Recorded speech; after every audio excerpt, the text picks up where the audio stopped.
I'm going to call the meeting to order at 6:03. Nice to see everyone. We have up first our consent agenda. We have prior minutes from the November 15th meeting and a second read on a number of policies. Any questions, discussion about the consent agenda? Okay, I'll make a motion to accept the consent agenda. We'll do that by roll. Kat? Aye. Aaron? Aye. Akua? Aye. Sarah? Aye. And Mary is an aye. Lynn, any need to reprioritize the flow of the meeting? I don't think so. I think it's gonna work for us. Perfect, okay. No visitors here. None online, eh? No. Okay, perfect. So that brings us to our spotlight with Callie Goss. Let me just start by introducing Callie. Callie, we had an SEL coordinator position open for a really long time in FNESU. We were really thrilled when we saw Callie's application come across School Spring. Callie worked for us originally at Bakersfield Elementary School as a classroom teacher, and she had a really excellent reputation, very effective in the classroom. Spent some time away from FNESU and has come back to do this position part-time. So one of our board goals is centered on social emotional learning, and in the short time that Callie's been in the role, she's been doing some incredible work with our teachers and with our leaders. So I'm excited for you to see firsthand some of the work that she's been doing here. Thank you for the introduction. Courtney said she had my slides, so.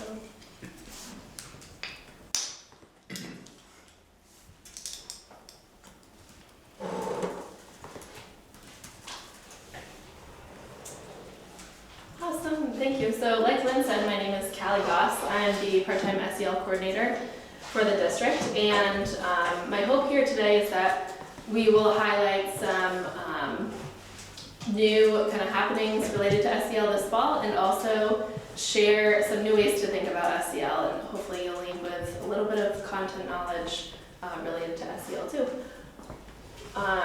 A couple things to ask. If you won't need your computer, so if you could tilt your screen down unless you're managing Zoom, and turn your phone over. You should have a post-it note next to you. If you need a pen, they're right here. And if you could divide this post-it note in two, so like either vertically or horizontally, just so there are two different parts of the post-it note. And I'm just asking that. I promise I won't talk more than 15 minutes, but during those 15 minutes it's easier to all stay engaged if we're away from devices. So we'll start with an entrance ticket. So this is kind of an SEL scenario that will get us kind of in the mindset of what you're supposed to take away from this highlight. So your toddler grandson, or son or nephew, depending on your life stage, crawls on top of your infant granddaughter, or daughter or niece. How do you respond? Go ahead and jot it on one side, on the first side of your post-it note. You're not going to collect, no one will collect these. This is only for your reflection.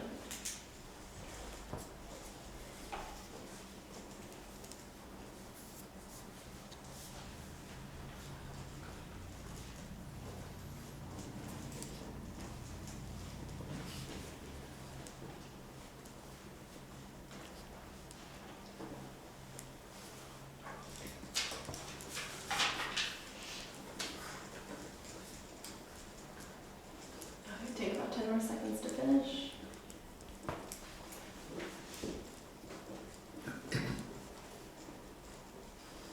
Okay, so you may have responded something like this. Here are a couple possible responses. So you may have said something like, stop, that's not nice, which is like a verbal reminder, or physically remove their body. Maybe you said something like, take a break, or go to a calming space, or time out, however you label that, like time away. And those two responses maybe would have stopped the behavior, hopefully, but let's think about an additional response that would not only stop the behavior, but also would take an opportunity to teach a skill. So it could sound something like this. If you said something like, she's crying and telling you that she needs space, so move your body. if you respond that way over time, you're building a skill. So that skill is social awareness, and we understand it as people tell us what they need with their words or their bodies, right? And as we get older, you understand the nuances of those cues more and more. But the first nuance is when someone's crying and you're on top of them, get off, right? And that's a sign that they're telling us to move away. So over time, this develops social awareness in your toddler grandson, right? This is kind of the skill building angle that we're going to talk about during this highlight. So when I accepted this position in June, I asked Lynn and the district leadership team where they wanted to be a year from now, and because it was a long list of hopes for the role, especially for a part-time role, but they mentioned improving SEL instruction in the classroom. So in the district right now, we're operating with our year-long goal, which is to improve the consistency and the quality of SEL instruction in the classroom. Now, to do that requires a shift in practice and also kind of a shift in mindset, which means helping teachers and anyone who works with kids understand that teaching social and emotional skills is not the same as managing student behavior. And those may be geared toward the same goals, which is like we hope our classrooms are calm and regulated and safe spaces and productive, like in terms of learning. They're aiming for the same goals, but they're two different ways to approach scenarios in the classroom. So one of kind of the gut response, or like if you're managing behavior, your mind may go to, all right, what's the logical consequence for this kid's behavior? Or what do I need to do as a teacher to stop this?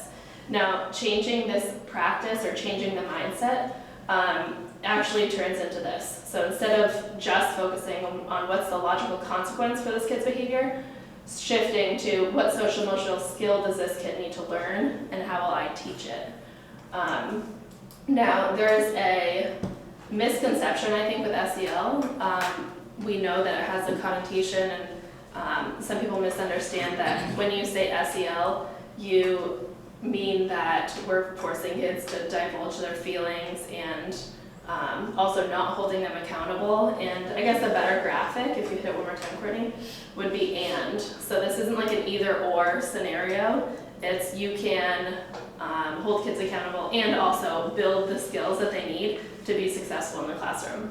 And the example I thought about was like, if you throw a chair in the classroom, then we need to keep everyone safe, so you do need to spend some time out, and also we have a responsibility to build skills in those kids of how do we help you learn other ways to regulate yourself when you're flooded with a huge emotion.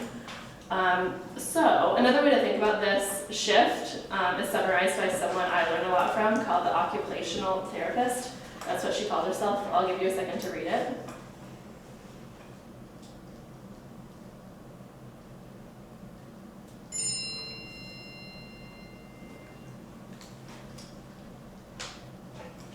So if they aren't doing it, it's because something is in their way. And I think an oversimplified way to look at kid behavior is thinking two reasons kids don't do something is they lack motivation or they lack a skill, right? There is a skill deficit. And in schools, we go to motivation a lot with like, here's a sticker chart, here's a reward system, here's an incentive plan to get you to do what we want you to do or what's expected. Instead, if we want really high quality SEL instruction in the classroom, we have to support teachers and challenge them to think, to go to, or to consider the skill deficit and how can we make moves as teachers to build the skill that is in their way of being successful. Now, how are we doing this? I just highlighted 4 examples of things we've done in the fall to make progress toward this goal of more consistent and higher quality instruction in the classroom. So instead of, you may have heard of SABRS, which is our SEL screener.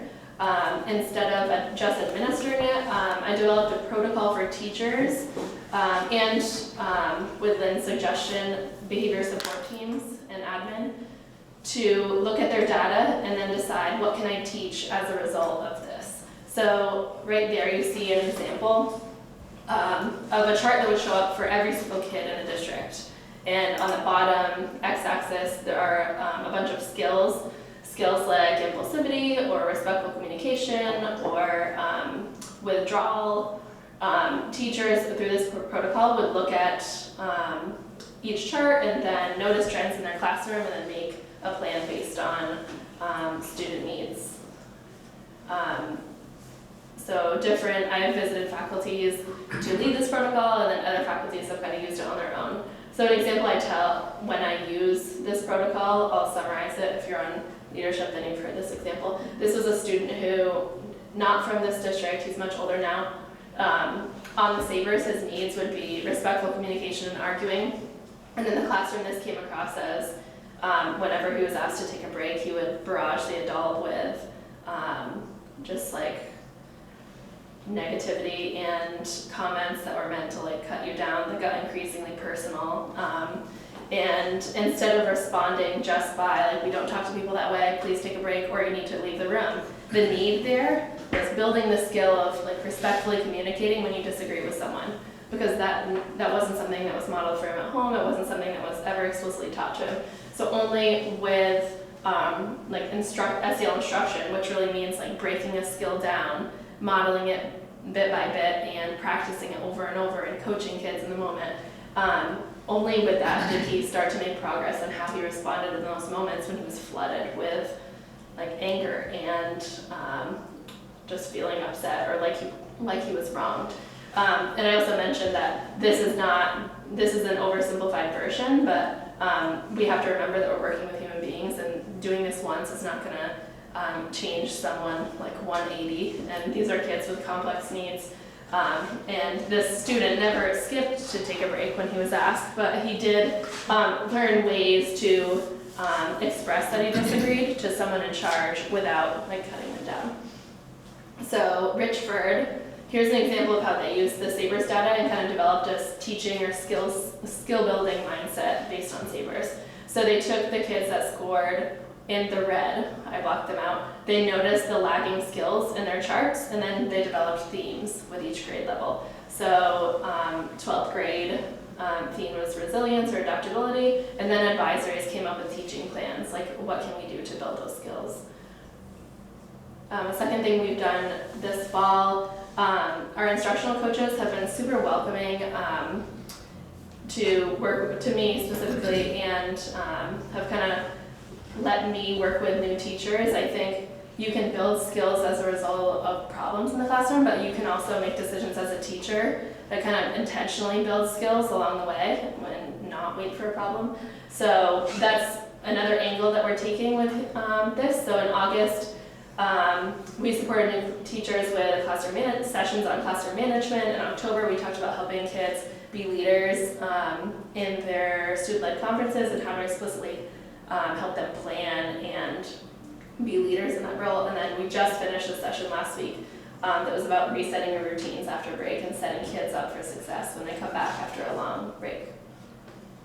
I've also visited faculty meetings and done SEL demonstration lessons. Some schools have asked for support with priority standards. That was more toward the beginning of the year. And that kind of looked like looking at the standards and thinking about how SEL tools could support that teaching within like the regular routine of the classroom, as opposed to like, this is not something added on, this is just like a shift in mindset or a shift in practice about intentionally building skills throughout the day.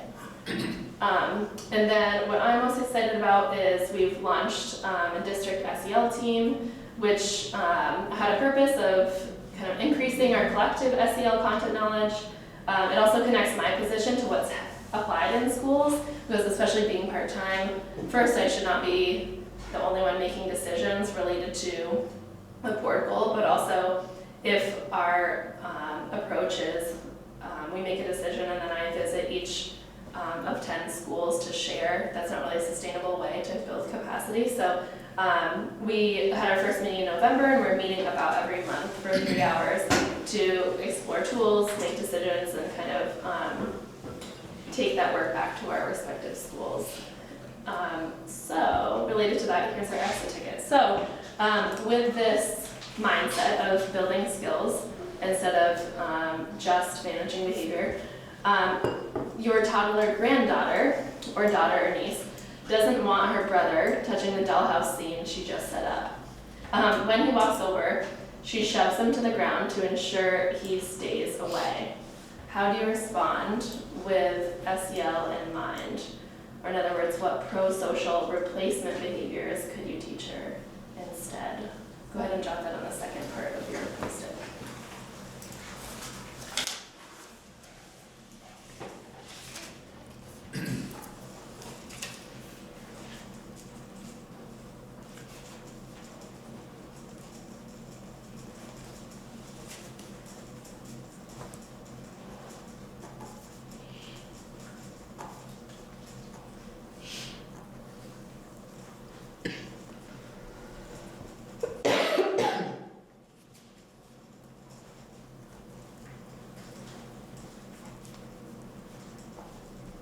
And take 10 more seconds.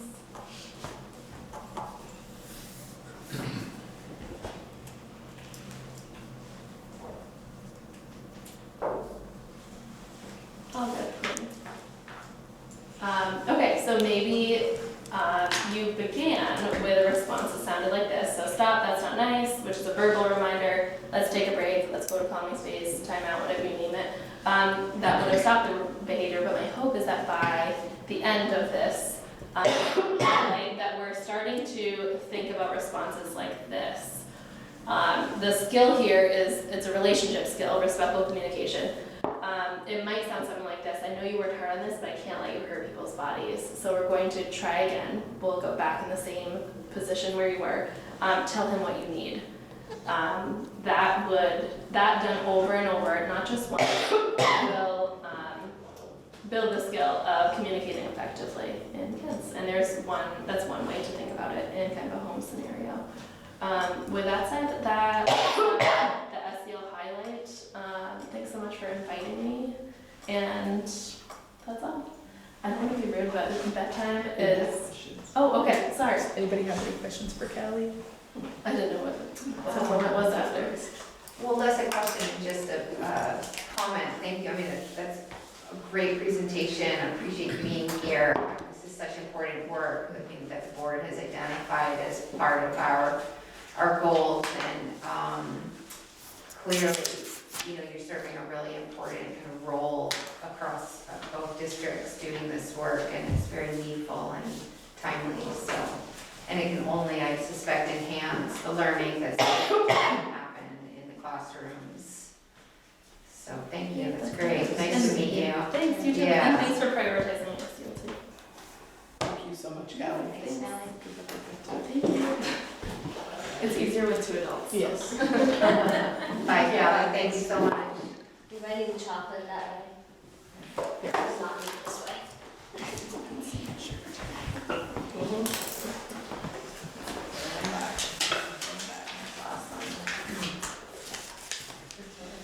Towards us. So Callie's doing this across both districts? Yes. Yes, she's at the SU level, so Yeah, she works about 20 hours a week. okay. It's a huge job for Yeah, 20 hours a sure. week, but she's done a really good job of prioritizing, like, what's the most impactful way to make progress on It's this work. impressive Mhm. what she's been able to isolate and start to work on. Right. Really impressive. Mhm. She's done an amazing job. Yeah. Yeah, that whole scenario was very familiar to me. And I'm probably gonna live that tomorrow. Yes. So it is helpful Now you have a as far as, you know. But I think what she did right there, though, is she kind of took the mystery out of SEL, because it really Yeah. is about, I think we would never assume that a child would come to school and they would know how to read and know how to, do math. We would identify what skills they have and what skills they need to work on, and then we would target those skills and support those skills. And I think sometimes there's an assumption that kids come to school and they should be at a mastery level of all of those SEL skills. And they're not. Nobody really is. It's a work in progress for all of us. And so like that explicit redirect, that explicit teaching of what those skills are, that's the shift for us. That it's not enough to say we're going to hold you accountable and that's going to change your behavior. We're going to hold you accountable and we're going to teach you the skill. Like that's the part that has been missing that's so essential.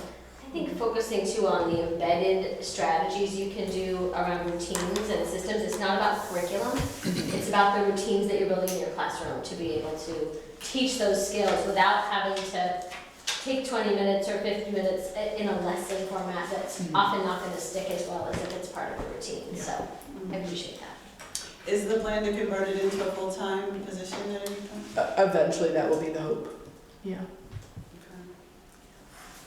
I think the 3 kiddos on the last slide are Callie's kiddos. So I think when maybe they're older and the board is in a place where they want to be supportive of that, we'll talk about transitioning this to a full-time position. Great. All right, so moving on, that brings us to our big discussion of budget. Morgan, tonight. I'm just going to cue up the slideshow that you've seen many times before. I did send out a new draft of the budget detail and the recap about a half an hour ago. So as we go through this, we'll kind of highlight where the changes are from the version you saw in November. Hopefully we are going to finalize the budget tonight. If we do not, we will need to plan for a meeting in early January so that we can get this budget set and the assessment set before NNV and ER run their budgets. As far as I know, the board objectives didn't change at your board retreat last night, so those are the same. Enrollment projection hasn't changed at all, relatively flat for our corner of the state in general. The additional considerations, we have gone over these. Just to recap, again, there are 14 people in the ESSER grant this year. We have moved all of them into either the local budget, the SU budget, or plan to include them in the CFP, that federal grant that we get at the SU level. These other changes that we're dealing with here and at the district level, increase in health insurance, obviously, and then the impacts of Act 127, I think we've gone over enough at your local boards. We've done a deep dive on Act 127. Just to give you a reminder that both of our districts are benefiting. There's still quite a lot of the mechanics of the law that we're still trying to wrap our heads around. And I think different systems have different understandings of how some of those mechanisms are going to work. But in general, they're benefiting our 2 districts because we've got a student population that is more expensive to educate than we've historically been given credit for. In terms of staffing changes, again, we discussed this before, there's an additional EL teacher in this budget. We have moved 3.2 of the FTA teachers from ESSER into the SU general fund budget. The other 0.8 is currently in the Enosburg-Richford budget and is tied to some specific high school level work there. Morgan, can I just clarify a couple of things in case people are watching our discussion? That the EL is for emerging multilingual learners, so those are kids whose families speak more than one language. English might or might not be their first language, and FPAs are Flexible Pathways Academy. We've got 3 instructional coaches that are currently being funded from ESSER. They have spent this year primarily working with your newest teachers. In theory, they're, hopefully we'll get to a place with more stable staffing where they're able to work more broadly around improving instruction with the entire teaching cohort. One change from November is that because the ESSER grant does not end until September 30th of 2024, we are able to leave those 3 in for another 3 months. And so whereas in the first draft you saw an additional 3.0 FTE, we brought that down to 2.25. We've moved them over into the general fund budget on October 1st. And then when we go through the budget planning for FY26, assuming that you want to keep those 3 positions another year, there would be another increase that we'd have to absorb that year. The SEL coordinator, Callie's position, we believe we're going to be able to move into Title IV, which is one of the 3 federal funding streams under our federal grants. And so that will not be an impact of the general fund budget. The director for the advancement of educational equity, similar to the 3 instructional coaches, that has been funded out of ESSER, that is Michelle's position, and this budget would pick her up on October 1st. And so 3/4 of her position now is in the general fund budget, and then we would need to bring that position in full-time in FY26. There's not been any change to the Director of Instruction and Learning positions. Again, this was the position that Jody Valancourt had. We hired Gab and Leah, and the pieces of those 2 have all been there. We're just pulling them in from different buckets of money, so they will now be fully in the general fund budget. 2 additions from the list that we looked at. The first is a SU-wide tech integrationist position. Currently, NMV has hired a person to move across those 4 schools based on conversations that I've not been a part of, so Lynn can clarify on those. We have decided to bring that position into this budget and contemplate using them for all 9 schools. So we would cut that out of the NMV budget, assuming that moves forward tonight. So Enosburg had someone doing a piece of their job was that role. In Enosburg, we had no one at all in Richford. So it was in equity. We didn't have anyone focusing on the tech integration piece. Enosburg has reconfigured the position from 3 positions down to 2. So that person will not still have the same amount of space to work on that. The level of the work that we're wanting Robert Hickey to be doing is more at the organizational level, and like really trying to, organizational is not the right level, working with all teachers, creating tools and creating opportunities for all teachers to be able to access. So he's already doing that for the NMB teachers, and he could be doing the same work and sharing it with all of the teachers. So not really thinking that his role should be necessarily in doing regular observations necessarily in classrooms, or offering like to come in to classrooms as much as saying, here's a menu of choices and here are some tools that you could use, and if you're interested, I'm going to do this training, and if you want to try something out, I can come model with you and coach you to do that piece. But just a shift in how I'm seeing that position could operate at a higher level if we get him to the SU level instead of at one district level. And then the last additional position is a new custodian hire who on paper is covering cleaning this space and the STEPS program, the alternative program that we have over at Main Street Marketplace. And that allowed us to cut out a contracted service that we had for that service. What we are finding, and what we will probably continue to use this position for, is that when we have vacancies and no subs available in schools, we will deploy them there and just build the school back for that time. So we've had him on board for 3 weeks, and about 2 of those weeks he's been out at schools. So And he's still amazing. we'll see how much time we actually get him between here and STEPS, but that's the additional position there. I think we cut another fraction of a person, probably reduce some time in the food service budget. So not quite an FTE drop among Dawn's staff. And then in the special ed world, a lot of movement within, but overall it's really just about a position and a half. Sort of reallocating an additional BCBA, taking out an SLP, which we've not been able to fill for several years now anyway. Addition of a social worker, The district evaluator position is half-time of Leah that we're taking away, but she's just moving to another part of the budget.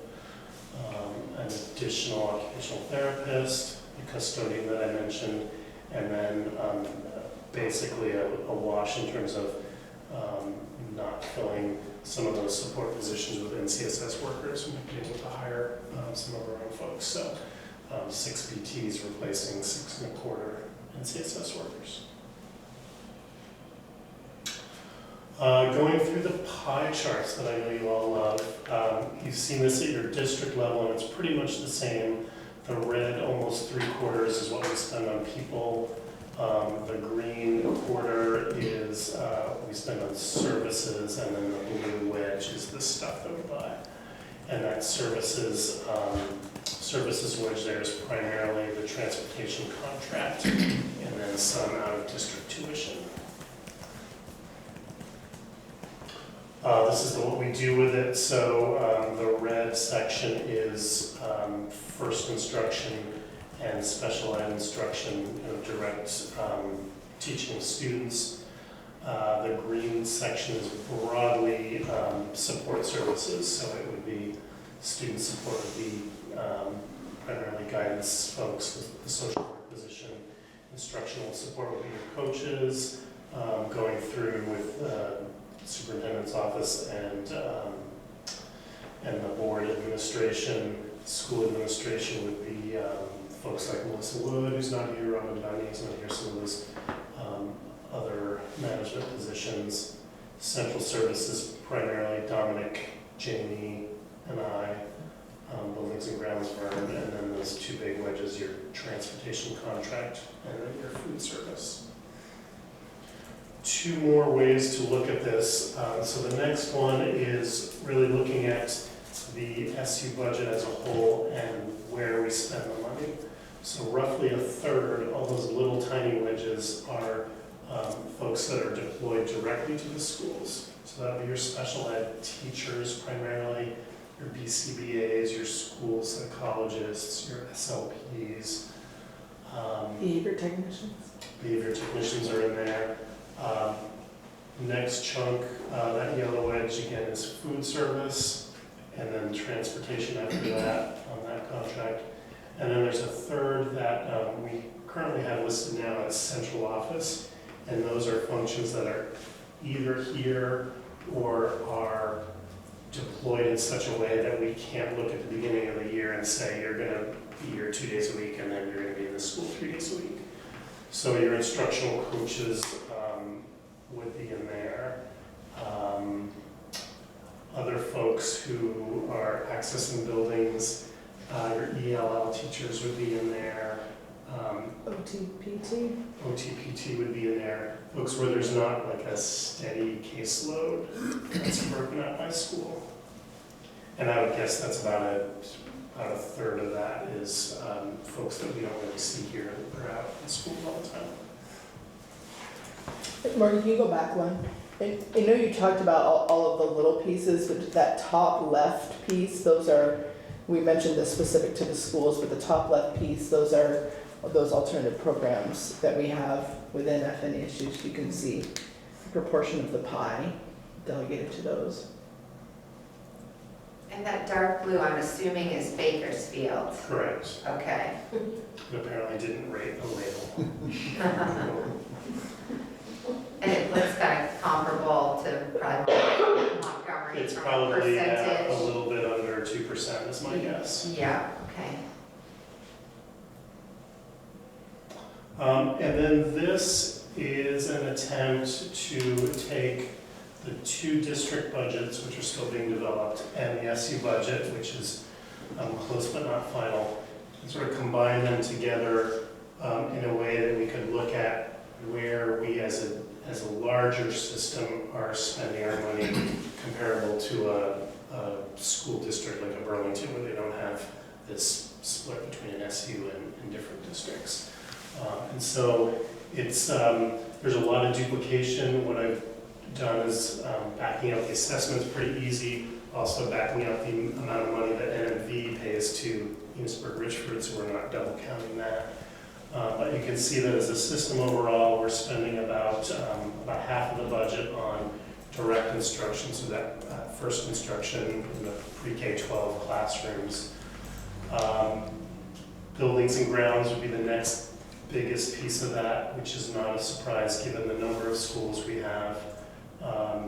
Special education is the red wedge down at the bottom, and then you get into things like student support, instructional support, school administration, your principals, and then seen as the whole picture, you can see things like the food service and the transportation are relatively small pieces of the pie when we look at everything, as well as the general administration, which is the boards and Lynn, and central services, which are things like payroll, HR, and technology. VOC is on there at the bottom, vocational instruction. The two little lines that don't have labels are athletics and co-curricular. You know which is which, Morgan? Athletics would be the bigger one, the green one. And up at the top, the yellow one is probably debt service. One right at 12 o'clock.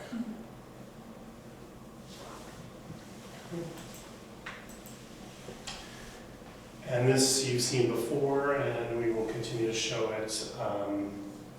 Again, those two blue lines down towards the bottom are NMV and Innisbrook-Richford, and this is where we are in this current budget year. So this is not reflective of what we passed tonight.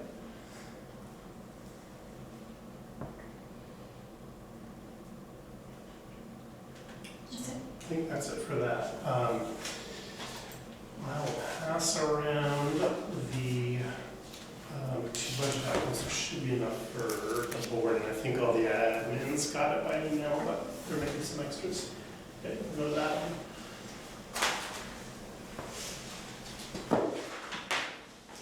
Cat and Aaron have this. Hmm? Cat and Aaron have it. They do have it by email, yeah.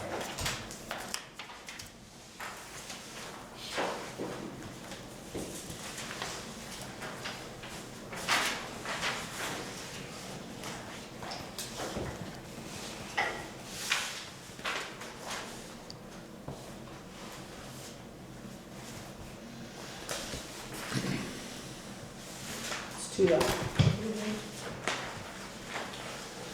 And so really what we're talking about on this sheet is the top half, and that first section in red is your overall budget as proposed. This is the amount that really drives the assessment. When we get into the two pieces at the bottom, those are really the services that we provide, and we don't assess that on that formula. So part of that is the local money that we spend for the after school program. And then at the bottom will be bill back expenses, and so that's primarily for staff that are maybe shared, half paid by a federal grant and half paid by the local budget. And so we keep them on our payroll here and just send the bill to the districts. So starting up at the top, that first section is instruction.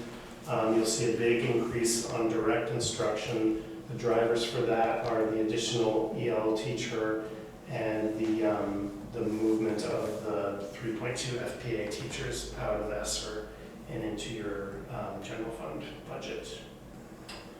Special education right now is down. That's primarily due to budgeting significantly less out of district placements. So the tuition and the transportation for those kiddos, which could, run well over $100,000 a kid.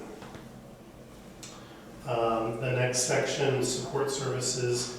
Student support is going to be your school psychologists, your SLPs, OT and PT, services that are provided directly to kids.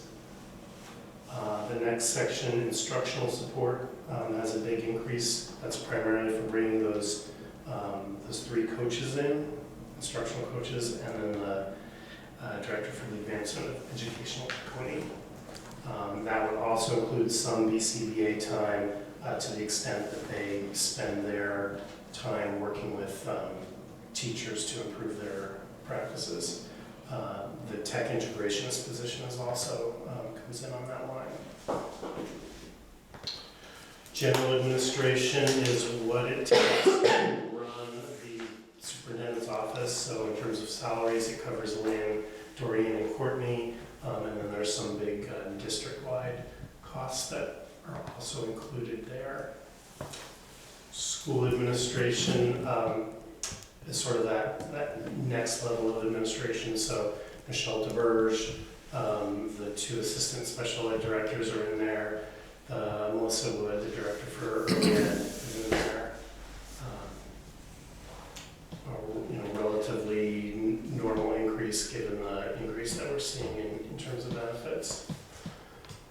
Central services is sort of my budget, the HR budget, Jamie's piece, and then Dominic, and most of the technology that we buy as a system rather than parting the bills out to each of the individual schools will come in that line. Buildings and grounds, you've got Vern's position in there, rent for this office, rent for steps, and then that additional custodian position comes in there. Transportation budget is cost both for bringing kids to and from school as well as the costs for taking kids out of district to those placements. So it's a relatively small increase. The to-from transportation contract actually went up pretty significantly, but that's been offset by bringing a lot of those kids back into the alternative programs that Michelle has built. Fairly good size increase for food service operations. We were able to trim it quite a bit from the draft that you saw last month. As you saw earlier, we've actually reduced almost a staff member in this budget, but we're really catching up to 2 years of pretty steep increases in food costs. And so all told, that brings us to the $12.6 million figure at the bottom of that red section. Are there any high-level questions on that? We can get into the weeds in a minute, but I just want to make sure everyone kind of understands the broad buckets and where the changing staff members are falling in that.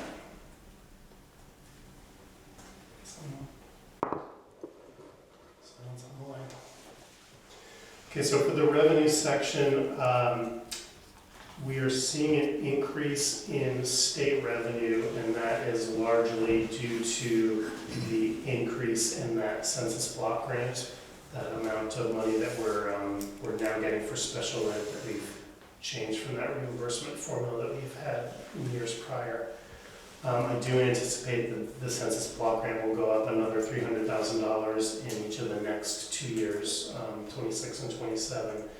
The increase isn't a full $300,000 because we do get some additional revenue for those high-cost kids that we sent out of district. So if you had a kid that cost $150,000 to go somewhere, you might get $80,000 of that back from the state because we're not sending those kids out as much. We're not seeing as much revenue back in. Federal revenue is primarily through the food service program, and then other revenue is primarily Medicaid reimbursement, and we've seen a little bit of a decline in that over the last couple of years.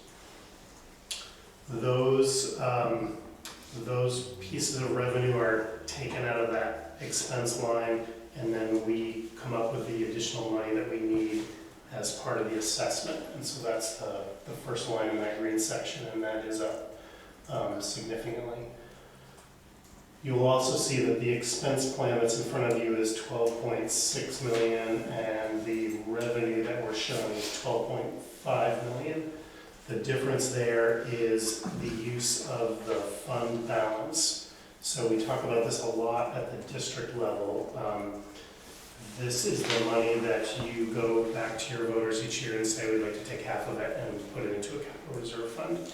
if nothing happens at the district level, if the voters don't vote on something, it automatically goes back to buying down the tax rate. At the supervisory union level, you, the board, controls that fund balance. So when we warn the budget, you're making an assumption of how much of that fund balance we're going to use.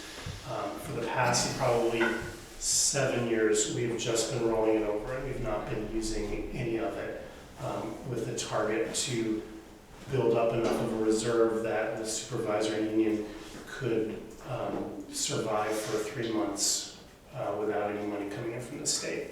So towns don't file their grant lists in time, we don't get paid from the towns in time. This is the first year where we've hit that target. 3 months of expenses of last year would be 2.45 million, and the auditors are predicting you have about 2.58 million. So this, the difference there of 117,000 is basically what you are saying to the 2 district boards. We know we're going to spend it, but we don't need to raise that money because we're going to use what's in the bank. So we'll sit there and see if anyone has any questions on that. Makes sense. I mean,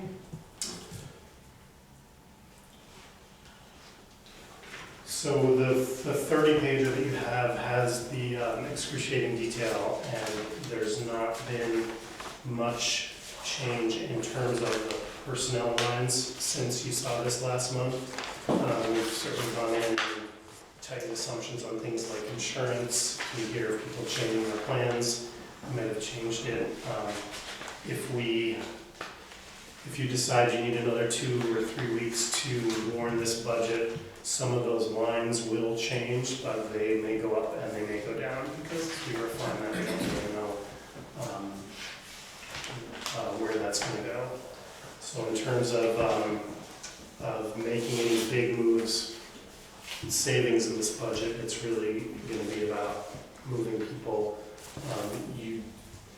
You could take some more of that unreserved fund balance if you're not comfortable with the assessment. I would love not to do that since we finally met that 3-month target, but given that we've increased there pretty quickly over the last 2 years, primarily because we haven't been able to spend money on being able to find people, and we have not been funding those placements, out-of-district placements, because we haven't been able to fund those. That fund balance has increased pretty rapidly over the last 2 years, and if we didn't need to get to that target this year, I'd be comfortable with that. Lynn and I had talked about moving a couple of those other positions that are currently in ESSER into CFP. It keeps it out of this budget, but it reduces the amount of money that your principals are going to get to spend, because that grant is a fixed amount of money. So it can be used to make this budget look better, but it is going to either reduce opportunity or cause them to ask you at the next 2 meetings to bring some of those folks into their local budgets.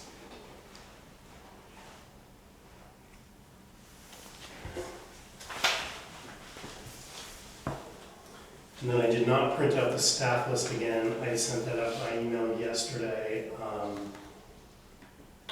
We did cover the 2 changes from the initial version. I'm happy to answer any questions on that.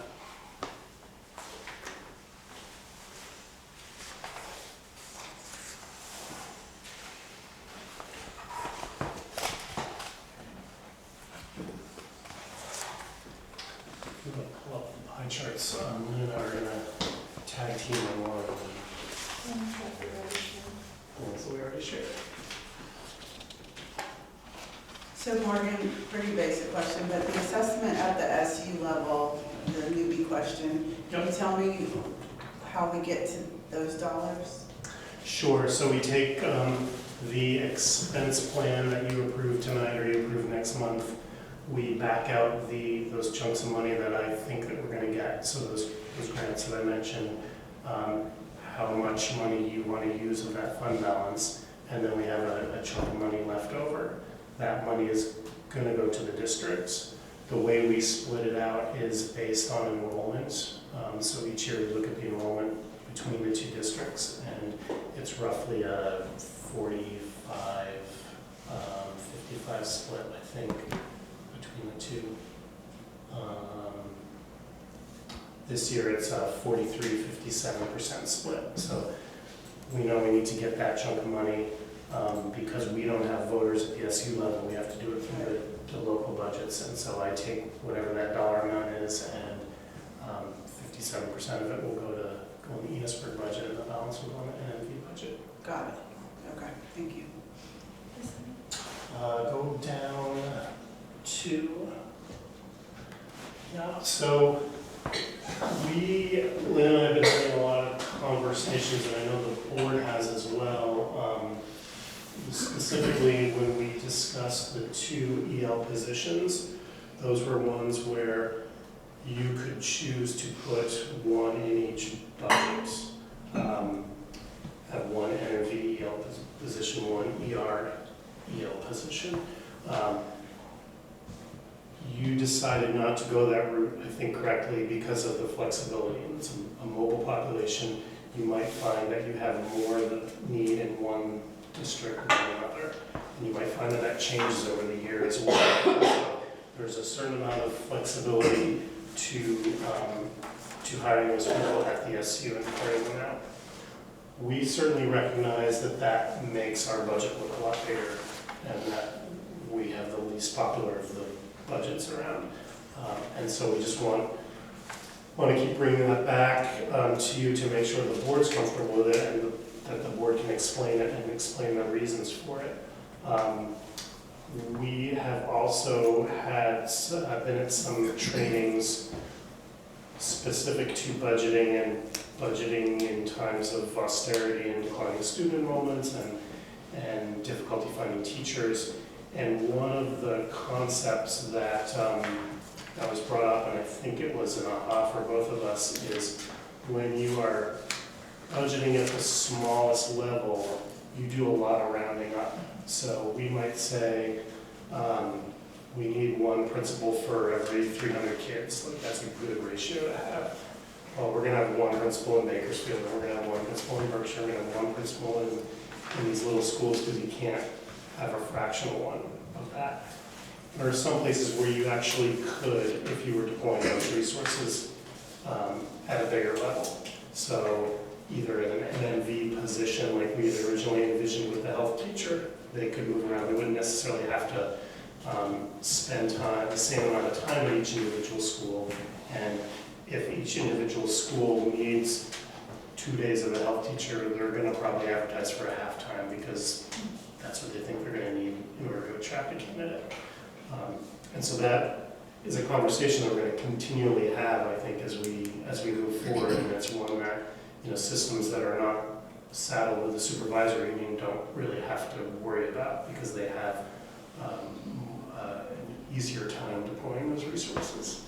I think this, we spent a lot of time talking about this pie chart in particular, because I think there are some misconceptions about where the SU money goes, and what are we buying with that money. So I think that notion where you can really see the proportion that is for our alternative programs, that's really clear. We think the board definitely understands the benefit of that, and actually the positive cost benefit as well as the qualitative benefit we get for keeping our students in our communities. But when you look at it this way, all of those other small pieces of the pie, those are people that don't work here at all, but we fund them because special education is something that has to be funded at this level. The same thing for food service and transportation. Those are statutorily required that we fund at this level. So that's a giant portion of our budget is really centered on meeting those statutory requirements in terms of those pieces that we have to fund. And then to Morgan's point, I know when we added instructional coaches, here's by way of example. So if we had not taken this approach, that we chose to put these in the SU budget, even though it elevates the SU budget, these instructional coaches work here very rarely. They're out in schools almost all the time. So had we not used this tool, we could have said to the principals, you go ahead and hire your own instructional coach. And what that would have meant was at your 9 campuses, maybe 4 of them would have been lucky enough to find a person. And that may or may not have been in the school that had the greatest need in terms of teacher turnover. 4 or 5 of them would not have found anyone, and they would not have had someone in that building that could have done that work. So the part about us having positions like that is we can, like the EML teachers in that decision, is that we can now at our level look at what's the need across the organization.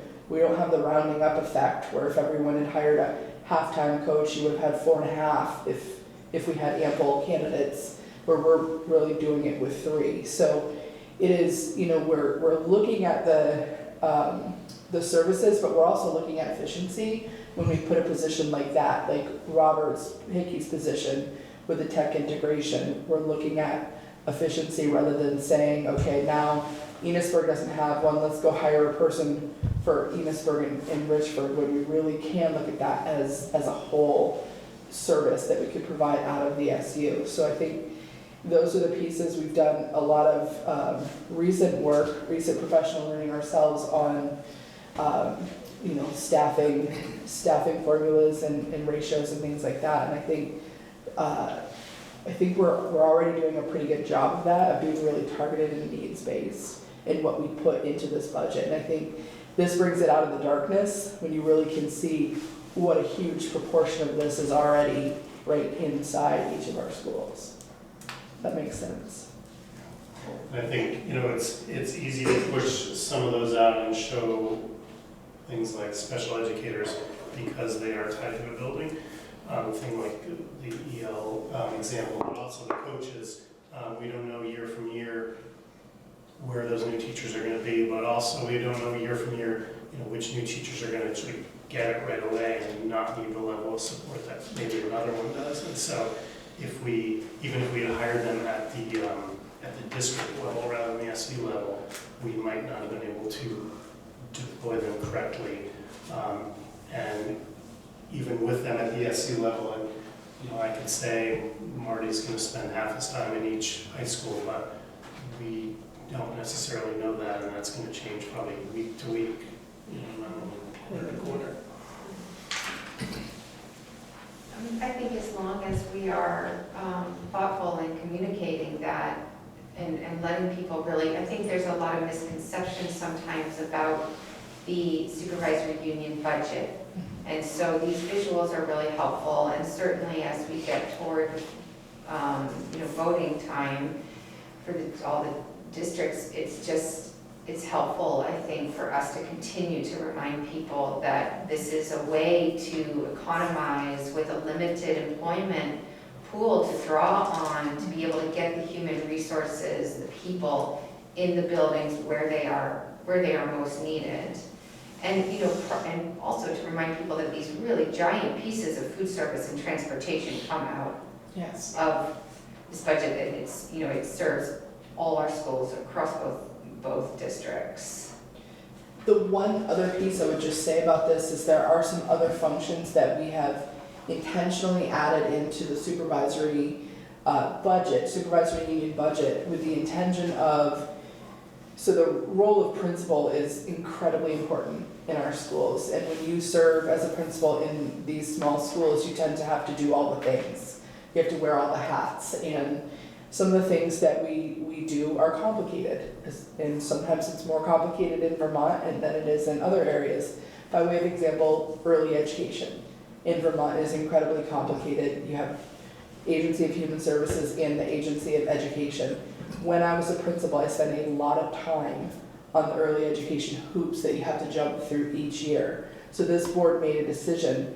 That's something that we can have coordinated at this level, and we can take that off. Not that the principal's not still connected, but they're not having to do that level of work in terms of the licensing requirements and the STAR certifications and all of the really complicated pieces that come along with early ed. Facilities. I think I've surprised Vern a time or two with what I know about facilities because I had to become as much of an expert as I could when I was a principal. But every time I dealt with food service, right, or facilities, or, you know, dealing with the details of early ed, that was time I wasn't in classrooms working directly with teachers who have the greatest impact on student learning.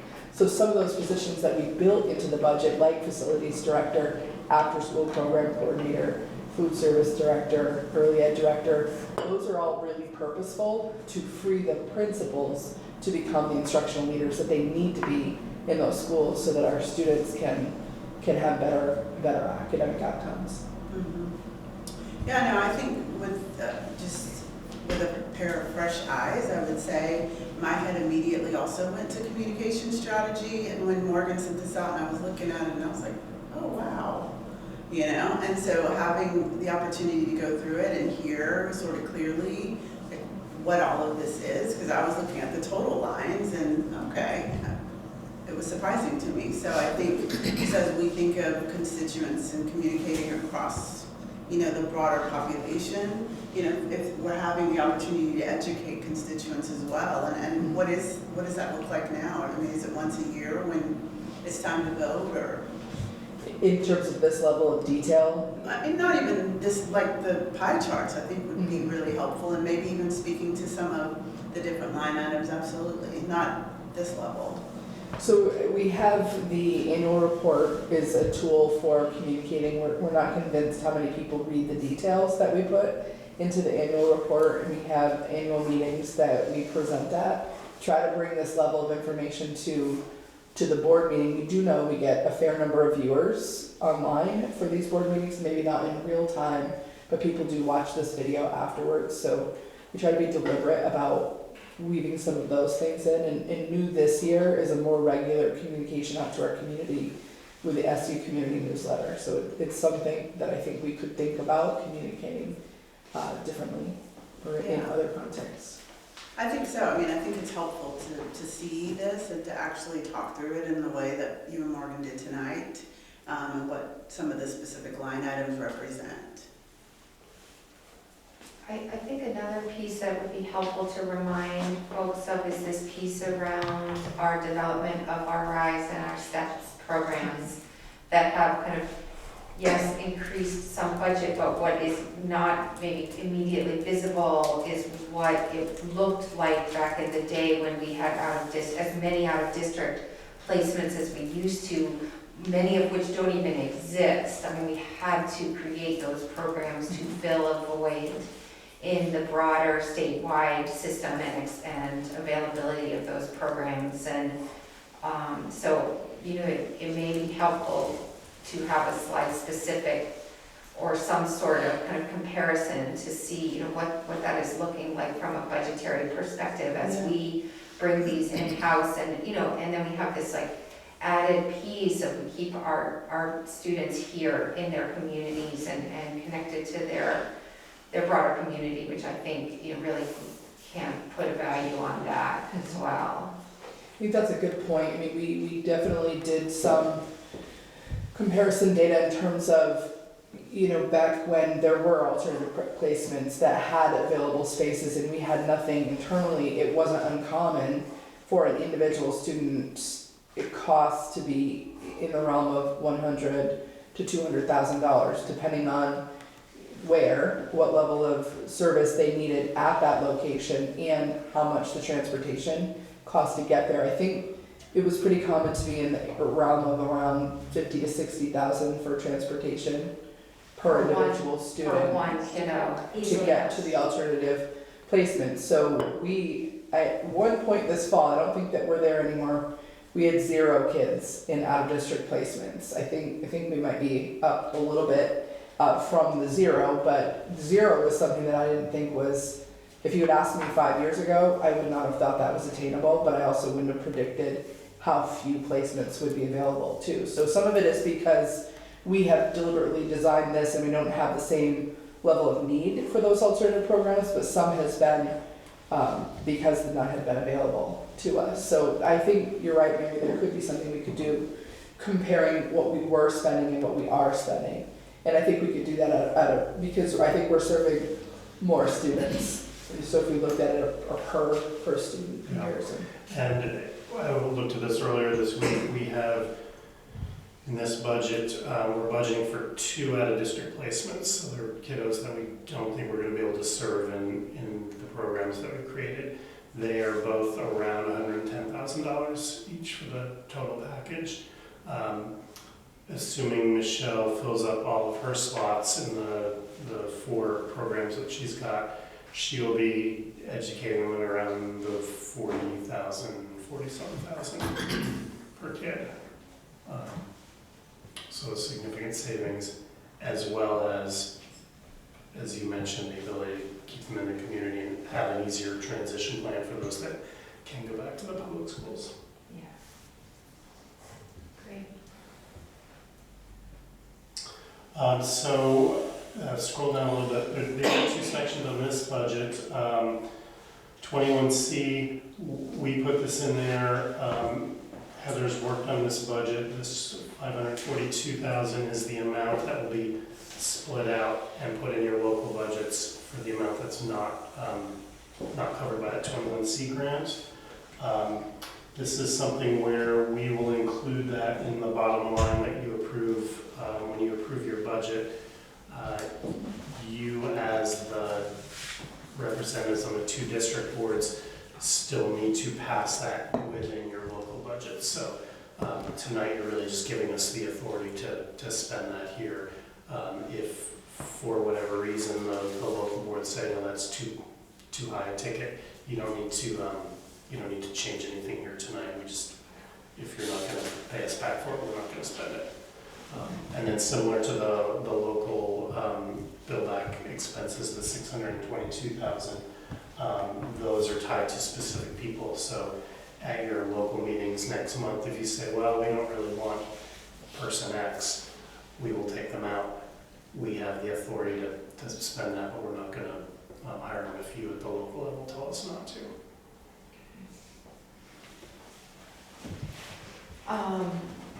So ideally, Morgan, we would pass a budget tonight in advance of the districts passing, hopefully theirs at the beginning of, or in early January, correct?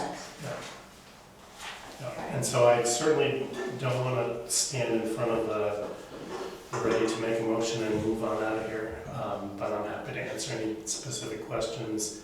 Again, in terms of a big movement, it's really, as it always is moving people, or in this case, playing with your fund balance. We can nibble around the edges, and if you push it off for 2 weeks, we'll certainly change things. But again, those numbers go up and down at this point, and not by big amounts. Right. I mean, we knew some of these increases were coming with the ESSER fund shift, and as always, it seems to me that they're big numbers, but they're trim at the same time. I mean, we're very thoughtful, you all are very thoughtful about building these budgets out to really reflect, what we need to be able to educate kids across this SEU. And we are somewhat at the mercy of factors like 16% increases in health insurance that over which we have no control. Certainly a subtle impact. It can not have an impact, it's significant.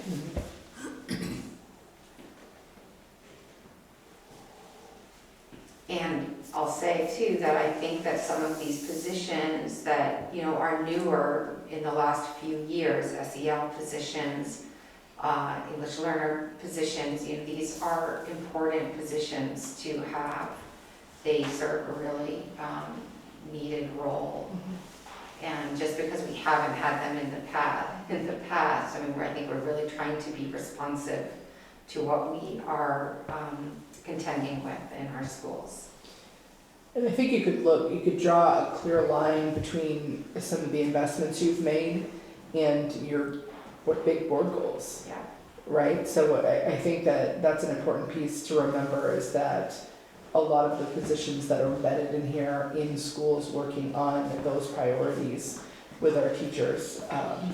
And our population has evolved, and in the dynamic of our population has changed a little bit over time. So as those needs change, that's where some of the new positions are coming in, so. High level, currently and historically, what do we see in terms of numbers of children that need that EL support? So it's changing rapidly. Last 2 years ago at this time, we had 2 brand new students who came in who spoke primarily another language other than English. We now have, I think the count's 11 across our schools, so over 2 years it has expanded dramatically, and we're getting new students pretty rapidly. So those are like. these are just kids who have a primary language other than English. So we have over 30 total of kids who are eligible for supports. We are having to really prioritize those newcomers first because they have the most intensive needs. So we're having a hard time getting support to all of our kids because we don't have enough people to do the work right now. So that was the reason for the second person. It's been a steep increase, so. Steep. Steep increase. And a fast learning curve for everybody. Thank you. So Morgan, am I correct that this, this figure is, the figure for a motion is $12,674,094? It's actually larger than that, so if you scroll down, beyond that, it's gonna be the sum of those three, so the 12.6 and then the $542,000 and the 662. Okay. And so the number's 13,874,792. Say that one more time, please. 13,874,792. Okay. Okay. Any more questions, discussion from the board? Kat, Erin, are you, have you been able to follow online in the virtual world? Hearing us okay? Yep, I'm good. Okay, I'm good too. okay. Any other questions for Morgan? None for me. Okay. Great, so then, do people feel comfortable moving forward with the motion? All right, so I'll make that motion to approve the FY25 Franklin Northeast Supervisory Union General Fund budget in the amount of $13,874,792. We'll do that by roll. Kat? Aye. Erin? Aye. Akua? Aye. Sarah? Aye. And Mary is an aye. Thank you, Morgan. I mean, everyone I know does a lot to contribute to this. It's a really heavy lift. It's incredibly complex. And I know it's a big number, but I think it is a reflection of the care with which, we are tending to our schools and making sure we have what we need to provide top quality education for all our kiddos. So thank you. Thank you, everyone. Certainly every year is challenging and different. This year has been more differenter than the rest. Yes. Okay. Yep. These are challenging times, for sure. And so I have two other significantly less painful motions for you to consider tonight. I had sent out through your board packet the financial management questionnaire. This is something that is required by statute under the superintendent section of the law. The superintendent or designee has to make sure that you take a look at this. This is basically answering a bunch of questions on our processes and procedures in the business office so that if we were stealing a bunch of money and you should have known about it, you can't say, well, we didn't know about it. So this, answers really don't change from year to year. We should be taking more and longer vacations, according to the auditor's office, but other than that, we're doing fairly well. And so we need a motion to authorize the board chair to sign the financial management questionnaire. I'll make the motion. Thank you, Sarah. By roll, Kat, Aye. Aaron, Aye. Akua, Aye. Sarah, Aye. and Mary is an aye. And then the last one is a motion to accept all FY25 grant funds, including but not limited to Idea B preschool, Medicaid, Title I, Title IIA, Title IV, 21st Century Learning Centers, BEST, and MAC.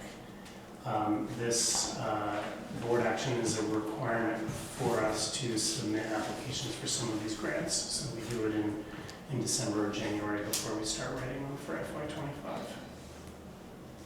I'll make a motion. Thank you, Akua. By roll, Kat,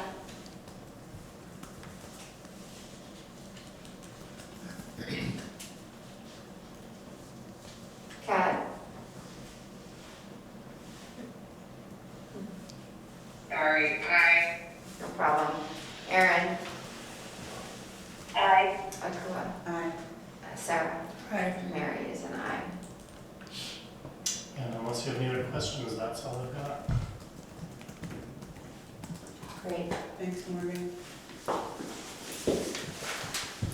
All right, so that brings us to you, Lynn. Okay. So I don't have a large agenda tonight because I expected that we'd spend a lot of time on that budget. So we start with personnel. So we have just some information in terms of, you can see nothing has changed since I sent your board packet to you. Some people that we have hired within the SU, particularly behavior technicians.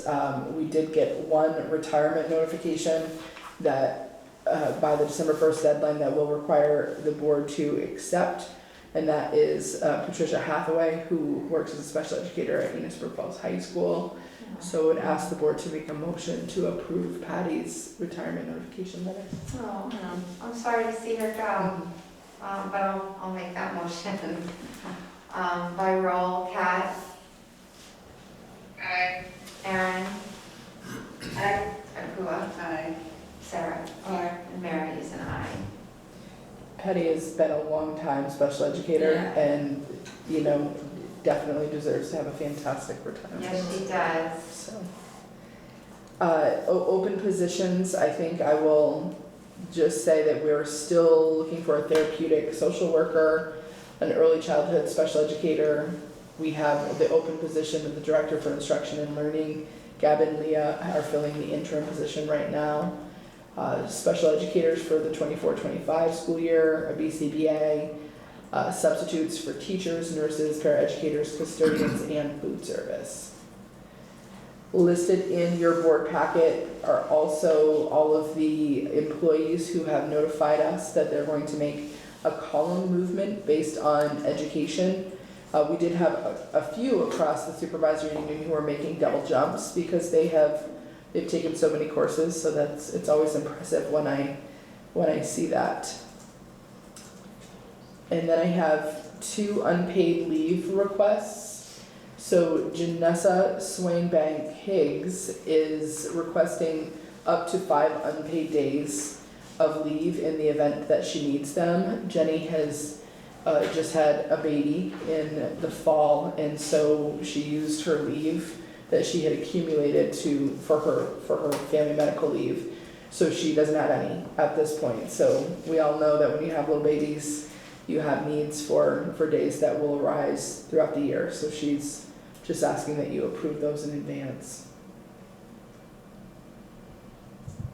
Any discussion about that? Lynn, is it common for people to ask in advance? Yes. for the leave? We've been doing that for the last couple of years because it's pretty inevitable that she'll need to Yeah, use some of days. So course. she won't exceed it if she doesn't need it, but she Okay. won't have to return to you unless she goes over that 5. And then if she Yeah. needed more than 5, She would come back. we would revisit it. Yes. Okay, great. So is the precedence 5 is the max amount that can be asked for in advance, or? We don't really have a max amount, but that's what she's comfortable asking for. And it's really just so that we wouldn't want to say, 20 and then have someone utilize all 20, maybe if they didn't need to utilize all 20, because it is so important, obviously, for people to be in school for the kids. But Yeah, she'll just return if she needs more than that. okay. Well, I'll make that motion by roll. Kat, Aye. Erin, Aye. Akua, Aye. Sarah, Aye. and Mary is an aye. Okay. The second ask is from Kristen Garassi, who is one of our BCBAs. Kristen is new to us, so she does not yet qualify for FMLA. She's going to have a baby, so she's asking for 8 weeks of unpaid leave. So we're asking the board to approve her unpaid leave. She can use the leave that she's accrued, obviously, but it'll go beyond that. And you'll have a long-term sub for that 8 weeks, or that doesn't No. qualify as long-term for subs? I don't really know where to find a long-term sub Yeah. for a BCBA, the Specialist. behavioral, yeah. So I think what Michelle has done is looked at who's remaining in that BCBA pool, and they'll shift what their assignments look like for that 8-week period Yeah. to just try to cover the best they can Yeah. until Kristen is able to return. I'll make the motion.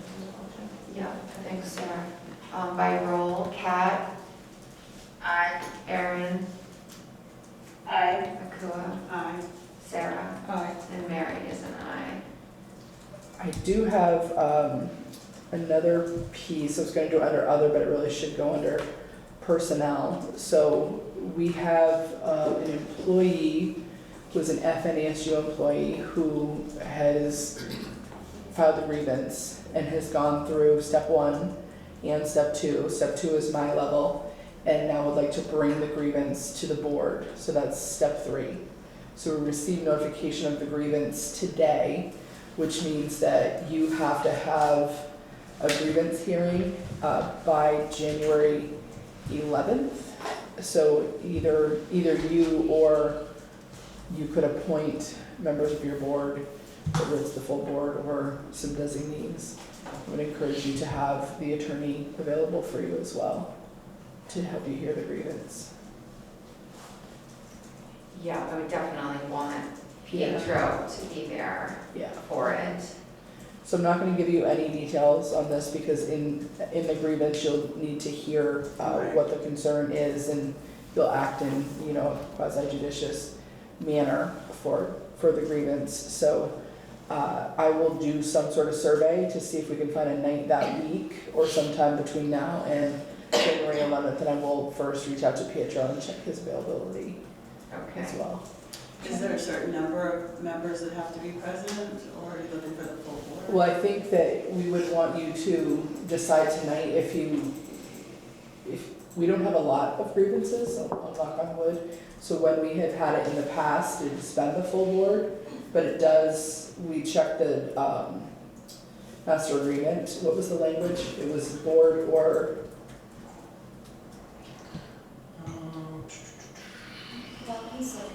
Was it January 11th or February 11th? January 11th.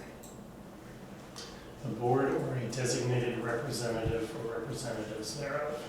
So it could be one, it could be a group. If it's a quorum or potential quorum, we'd want to warn it as a board meeting.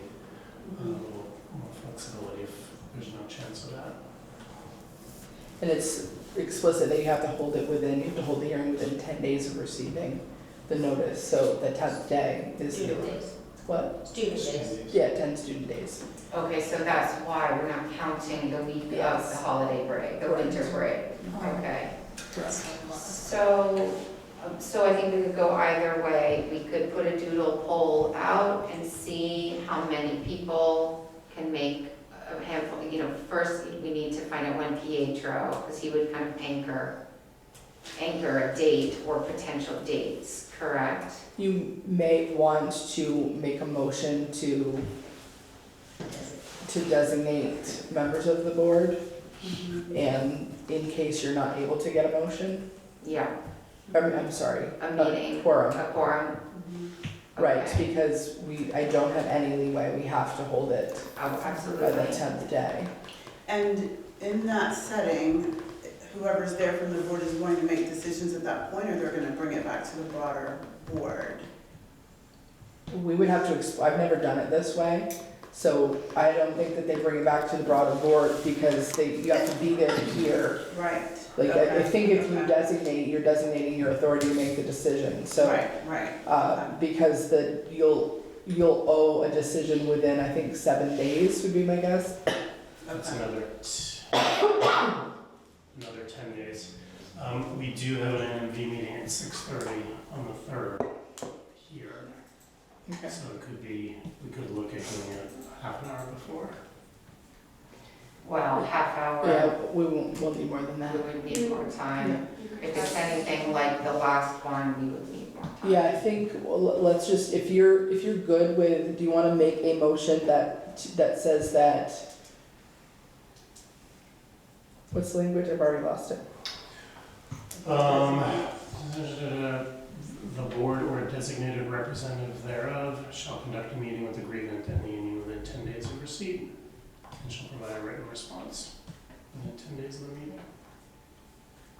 So I think it would be helpful to hear how people want to do it by designee, or does everyone want to do it, but as a But then whole board, you have to have a quorum. but that is, and obviously that's gonna be a heavier lift, trying to find a date that aligns with everyone and the attorney. Yeah, no, I mean, I think not necessarily everyone, but personally, I would think at least more than one person. Oh, just so that the absolutely. decision doesn't weigh on one, so I maybe at least agree. 2 or 3. Yeah. But then, Is this in person or Zoom? we will offer it in person. Okay. Yeah, I think we should do it in person. Yeah. The times we've done it before, there's papers, there's dialogue, there's question, time for rebuttal. I think in person is the way to do it. So I would like to be present. Anyone else have an interest in joining me as a designee? Yeah, I'm happy to be present. Was that you, Pat? Who's Aaron? Yeah, I would be present. You want to be, okay. And Aaron, was that you as well, or no? That was probably me. Yeah. Okay, Sorry. go ahead, sorry. Go ahead, Aaron. It would depend on the date, but I was just looking for my calendar and I have January 10th as a potential negotiating meeting for our board Oh, yeah. meeting. The board You're right. gathering. When I look at my calendar here, I feel like the 8th is, Monday the 8th is a potential good night, I know, for me, if Pietro's available, and if Let me get his, that would work for the others. I would really like to just get all available dates. Okay. It sounds like there would be interest with at least 3. Should we say that, is that the motion you want to make, that we pick a night that we have at least 3 representatives? Sure. Yeah, I think that makes sense. You have an interest, Akua? Yeah, Aaron's yeah, one? I know, we were kind of talking at the same time, but Okay. yeah. Okay. Burke? Okay. So just to recap the motion on the table is that we will have 3, A minimum of a 3. minimum of 3 designees, still somewhat TBD. Mhm. And then we will warn it as a board meeting if 4 or more can attend. Okay. And I wouldn't mind filling in if somebody can't too. It looks like we have something on January 2nd. And then also, what is that, the 9th? So maybe we can track it on before or after another meeting too. What do you have January 2nd? A hearing. It's in your email. Oh. But that, yeah. I definitely cannot do it on the 2nd. I will be not back from my holiday travels. The Eansburg Richford board wouldn't be able to do it that day either. They could if it was after, but we have NMB on the 3rd. Mhm. The 4th is a potential day. Oh, guys, The 8th would be tougher for me, but if it was later, I could do it. I'll be in Montpelier until 4:30. Do it a little later on the 8th. Then we have a board meeting on the 9th, and we have negotiations on the 10th. There's not a lot of days, so Yeah, I was saying if we could tack it on one of those days, that might. yeah, we'll do our best to get something that works for people. Okay, so there's still that motion on the table about the 3 designees, and we'll warn it as a meeting if we have 4 or more. Yes. Kat, Did we say 3 or more or 4? we'll have at least 3. At least 3, yeah. And warn it as a meeting if we have 4 or more, because it'll be a quorum. Gotcha. In which case, it would be all in executive session. Right. By roll, Kat, Aye. Aaron, Aye. Akua, Aye. Sarah, Aye. and Mary is an aye. Okay, thank you. I don't have anything under student. Sorry, let me just get this in the designee.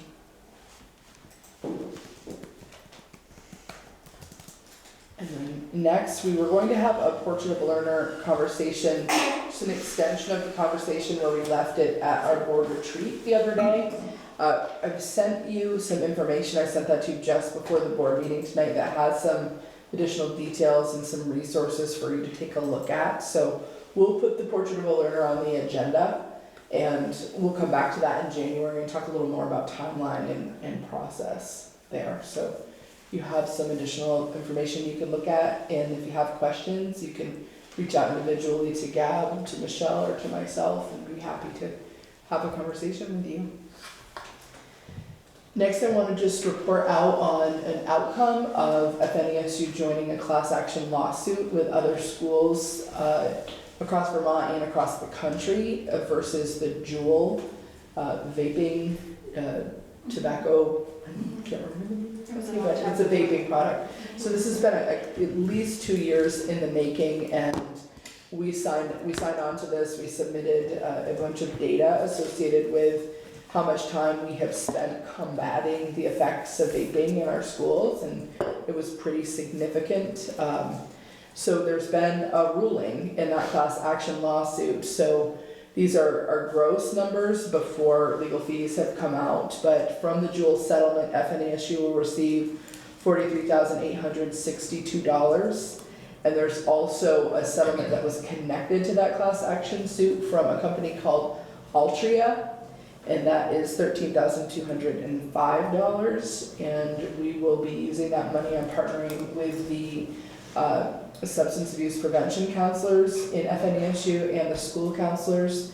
They're putting together a list of possible work that we could engage in. My one charge has been it has to be prevention work focused on drugs, alcohol, and tobacco. So I'm excited for that work, for a positive to come out of this. So more to come on that as we get a little further in the process. I have no information about timeline, and then we could figure out anything else from that. That's great.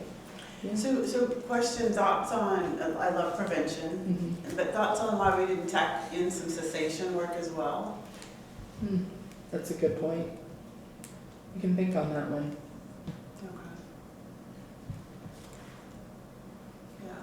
even, some coaching time. Mhm. We have that already embedded in our schools. That's some of the work that the SAP counselors do. I don't know if it is something that we should consider if there's more of a need than what we have. A different way to approach that. Right. Yeah. Right, we do have cessation work that happens with our SAPs and also in connection as per policy when there are some issues around this with, is it NCSS? I believe, I don't know if it comes through NCSS, but, there is something at the county level that people can access as well. That's a good point. And sometimes someone's individual health insurance, they have 100% coverage for any cessation-related programs, patches, whatever. And, obviously I don't know what, how that is with minors. And then you obviously would have to engage by parents in cessation-related work, especially if we were running any of it through health insurance. That often covers it, but it's certainly, We couldn't cover it through that, but.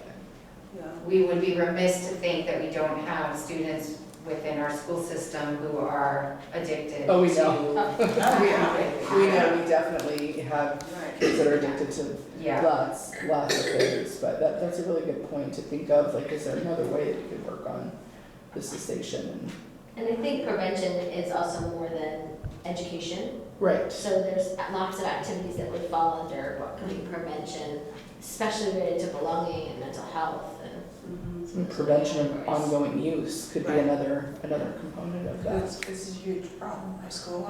Huge problem, Okay. Huge. yeah. And to your point, there's a ton of resources now, from nationally all the way Like down, but concussion. some of that cessation work could be around Concussion. communication as well, Mhm. of those available resources, Right. how to access them. right. Yeah. Yeah. Definitely.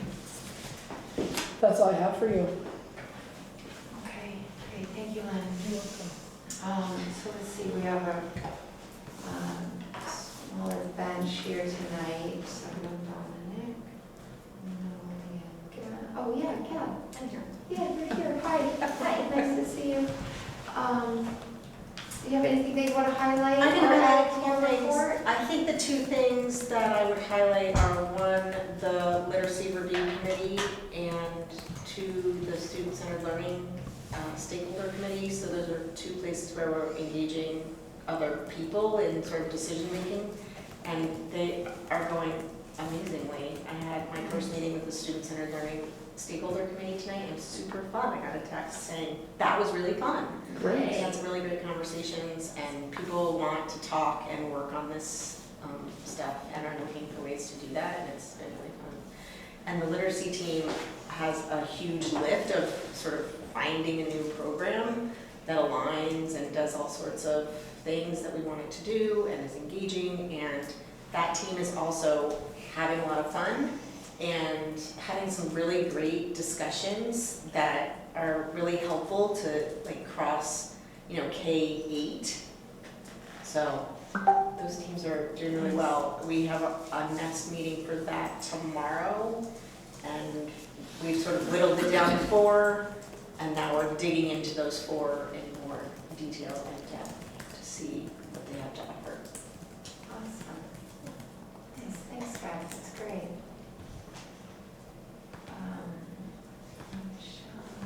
Michelle, Yeah, I just have, the formatting on my report came out a little wonky. It wasn't the way I envisioned it, but I think I didn't have it numbered right. But essentially, we've got this district equity leadership team, which I've shared before, is about 45 people who sort of raised their hand and said, yes, we want to participate in this work. And we have probably 20 to 25 active people who come on a pretty regular basis. So we have 4 meetings throughout the year that are district meetings, and then everybody is chosen sort of a work team. And so you can see that there are 3 different work teams listed here, and some highlights around some of the work that they're doing. So those are kind of self-directed, based on the equity improvement plan that we wrote this summer. So each team is working on some different things. There's a group working on some creating some audit tools or using some audit tools to look at our curriculum for cultural responsiveness and representation primarily. And then we've got a team who's working on community engagement, looking to sort of do some unity work in our district. So one of the first things they have planned is they'd like to sponsor district-wide Spirit Day or Week. Then will coincide with some work we're doing with Sweethearts and Heroes. So we're gonna propose that we do a dress like a superhero type day where the whole district is dressing like a superhero, and this one day that the Sweethearts and Heroes people are coming to present to our K-8 students, so that'll be really fun, and I think engaging. And then we've got a group working on consistent behavioral expectations, and their priority to start with is really creating a hazing, harassment, and bullying training program that is student-led, that will happen in the school. So a cadre of students in each school will be trained to deliver this material, K2, 3, 5, 6, 8, 9, 12, with obviously adult support, but so that there's some consistency across what our kids know about hazing, harassment, bullying, Title IX. So we're looking to kind of broaden that knowledge base for them, help them understand both what the implications are if you violate one of these rules, but also kind of why we want to behave the way we want them to be. And then the last piece on there, we have an opportunity to join what's known as the Indian Education Consortium, which is a federal program that's based in the Missisquoi region. And it is, I've got some details in there for you around sort of what that opportunity looks like. There's no cost to us, and our kids would benefit from programming if we participate. So one of the big projects that's happening right now is there's some curriculum that's being designed with the Abenaki Nation and helping to kind of create some curriculum for teachers to use. And so once that curriculum comes out, we'll have an opportunity for our teachers to sort of lean into that and think about how they can bring that into their classrooms in our schools. And there'll be other projects that we get invited to participate with as well. So that's going to be, I think, a really interesting and new project for us. Michelle, I just had a question on the Sweethearts and Heroes. Yeah. I think I've seen that they've gone into some of the schools, like to do the student presentations, but have they done student presentations at all the schools, or do they work more so with the grown-up population? So a variety.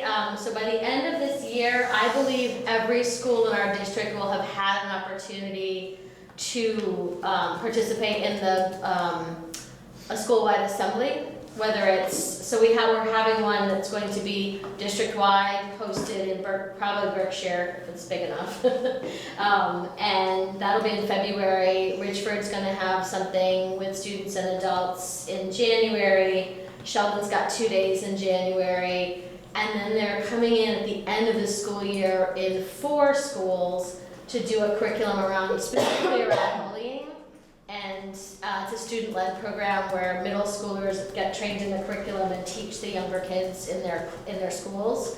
So there's a wide variety of activity that's happening with them this year. I have never seen kids as excited to see these presentations as we've seen so far. So they're overwhelmingly popular with kids, which is kind of surprising, but even high school kids loved them and had lots of great things to say about them. So I think they've been doing some great work. Does that answer your question, Kat? Yes, no, that's awesome, thank you. Yeah. Great, thank you so much. Sure. Heather? A highlight, just save the date if you're up for some good entertainment. The Addams Family production should be February 2nd and 3rd. There's new this year, I mentioned this to the board before, the Enosburg Falls group has always done the musical in the winter months, but we're having Richford students attend as well to participate. So we have 5 students coming from Richford and we have 15 students from Enosburg in the play. In the spring, we're going to bring the play will be in Richford and we'll offer the opportunity up to Enosburg students as well. So we're really excited about that partnership. And the culmination of a couple months of practice.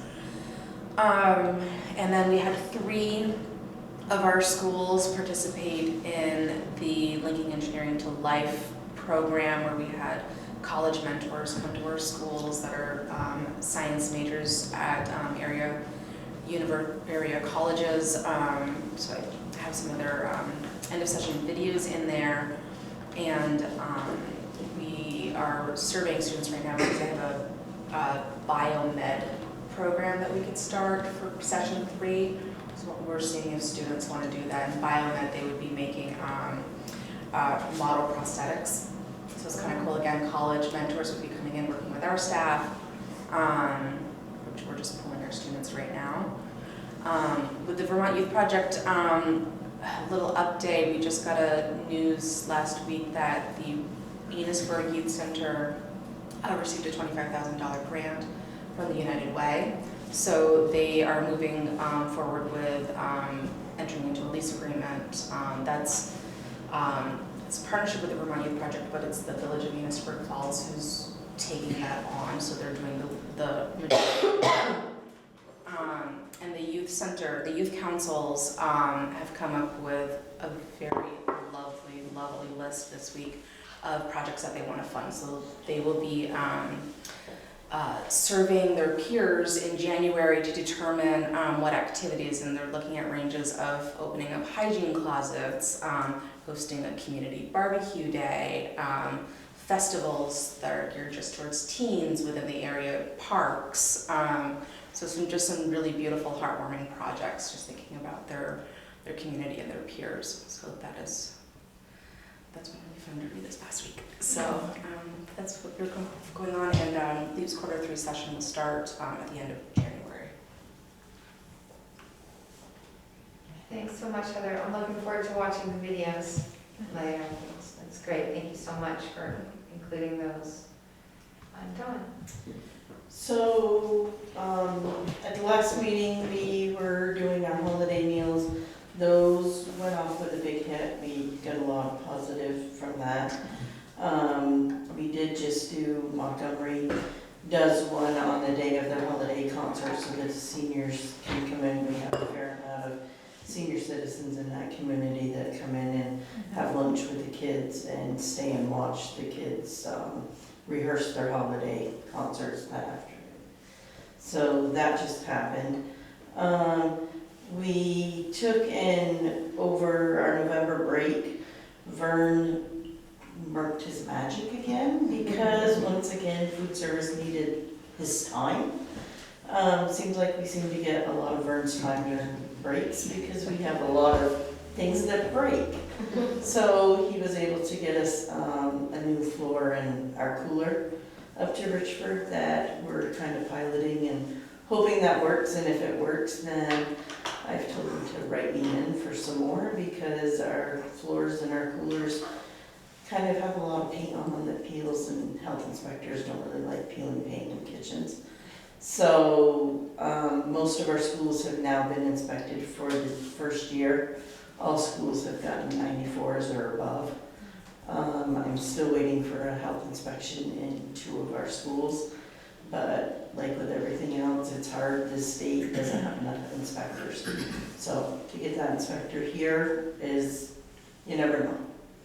So, yeah. Thank you. Deb, do you want to highlight anything for FPA? Yeah, the pictures are not that great, so I think I just want to tell you what they are. And, I'm just trying to, at every board notes, just try to highlight some prototypes that people are working on in FPA. They're doing a lot of K-8 work around the POL. Nobody else is, so we're hoping that we can, we have some prototypes, and I think I put a link to the PLP that they developed at the beginning of the year, and this is kind of like midway through the year. The kids are interacting with it quite frequently, and these are 2 examples. So on the left is an example of the math data, and the kids have sort of set goals around that, and they're moving the little smiley faces across the rubric to show where they are, looking at evidence, and then the reading levels And on the left-hand side are sort of the skills that those reading levels are looking at, and then they are using their reading levels to do that. And there's another interesting slide where the teachers have put the rubrics that the kids are using that are related to the POL and their project-based experiences, and the kids are they're rating themselves, but they're also putting the evidence, they're linking the evidence right in there, so they're practicing at a very young age about like collecting that evidence and comparing it to criteria and putting it in a place and talking about it and setting goals around it, so. So I think that's an important point coming on the heels of our board retreat where we were talking about portrait of a learner. Our intention is that becomes K through 12, right? Really pre-K through 12. And we have this opportunity with the FPA program to pilot what that work could look like when ready to scale up in our other grade levels and in our schools. And so I think these models and prototypes that are being created are really showing us that kids can do this, and they're taking charge of their learning, they're setting goals, and they're reflecting on, they're building the evidence and then reflecting on their learning. So these are really, they're going to be down the road some really helpful tools to help us to do this work in our other schools. So thank you for leading the way on that, Gab. Great, thank you so much. Vern?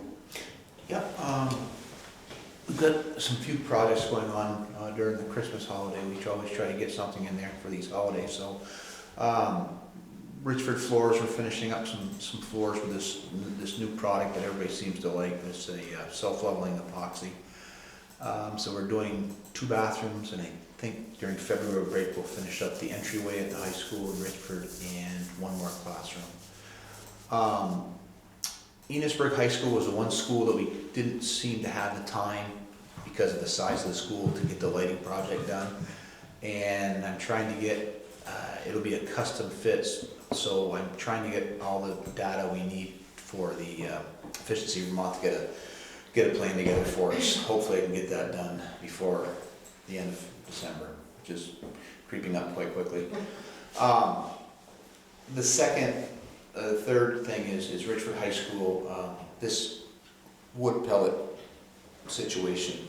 I've never made such a tough decision on what's right and what's wrong. I'm looking at a couple of things. Simplicity of a system, what our best bet, whether we go pellets or a wood chip boiler. I've been on countless Zoom meetings right now, and I think I'm close to making a decision on which way we're going to go. I would love to be as close to off fossil fuels as I can with Richford, and then follow up with another school next year. We're in need of a boiler system coming up in Berkshire, and that one, Morgan and I both agree that that one is definitely a school that we could get off fossils as well. So with that in mind, my thought process is, instead of having 2 different style of wood boilers, I'd like to pick one and go with it. And I'm pretty confident the wood pellets will be our best bet. Simplicity is probably the biggest reason, and I'm trying to look forward for what's best for the SU, but also what's going to be easier for a transition for the next person coming in to be able to run this system. So I've got a consultant, we've done heat losses, we've done our homework. It's now, I've got to make a decision on which way we're going to go. So I think by the end of next week I should have all the data, and we've talked to forestry, we've talked to everybody in the state of Vermont and outside of Vermont that has an input on it, and I think we've got enough information to make our decision now. We are working on Cold Hollow project. We're getting close on that to get that one kicked off for a sugar house. And what else are we working on? We're in pretty good shape, aren't we? That's about it for now. That's a lot. Yeah. Thanks, Vern, Yeah. appreciate it. All right, so moving on to board business, so superintendent negotiations, going to start that process in January, February. What do you, I think January. January. Yeah. And so I think where Lynn and I left it is that we would like to do it separate from a board meeting. Because the board meeting tends to be pretty long and everyone is really tired by the end of it. So Courtney's gonna send out a doodle, so we've got a couple to send out, but one specific to a time for the superintendent negotiations. And once we figure out that date, I will make sure to email everyone the superintendent evaluation that the board did last year in advance, so everyone can see that rubric, the job description, the rubric, and where the board at the time landed with that evaluation process. January, February, both fine, either month. Yeah. So we Okay. can open that up a little bit for Courtney. And I'd say that given the fact that we have, now the need for this special meeting, that has a really sharp deadline, maybe we could look toward kind of after the SU meeting, so for the latter half of January or early February for the superintendent evaluation, when you're kind of doing the doodle poll, Courtney, maybe that span of weeks. Great. So I know for future agenda items, we are going to circle back to the portrait of a learner in January. Obviously, there's plenty of time. If something comes up that anyone would like specifically added, just reach out to either me or to Courtney. Our next meeting will be on January 17th here at the central office. Anyone have any final thoughts, questions? All right. I'm wishing everyone a really lovely and safe and healthy holiday season. I'll make a motion to adjourn. I'll do that by roll. Kat? Aye. Erin?